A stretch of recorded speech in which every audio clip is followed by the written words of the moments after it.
बहुत रुपया है। पूरा हिंदुस्तान में जितना नेटवर्क है सब बंगाल मक्का खिलाफ में लिखता है।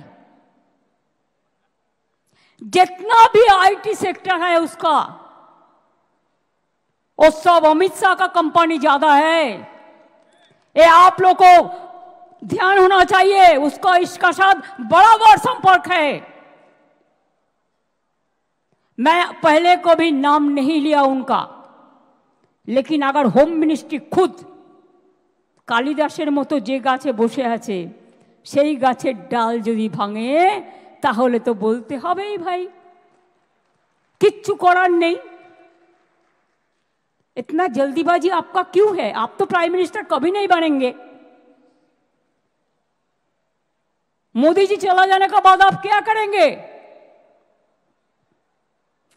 आपको तो আপনাকে তো হামাগুড়ি দিতে হবে। সবচেয়ে দেশের ক্ষতি করেছেন আপনি। মোদিজিকে আমি রিকোয়েস্ট করব, দয়া করে লোকটাকে কন্ট্রোল করুন। উনি কে? হরিদাস পাল। উনি আমার বিরুদ্ধে এর আগে বিধানসভার বাজেট অধিবেশনে বলেছিলেন প্রধানমন্ত্রীকে অভিযোগ করতে যাব। জাননি কেন? উনি বলেছিলেন বিরোধী। উনি কে?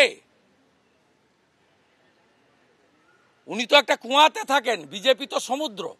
20টা রাজ্যে বিজেপির সরকার। ভারতবর্ষের 20টা রাজ্যে আমাদের সরকার। উনি কে? উনার কথাকে শুনতে হবে কেন?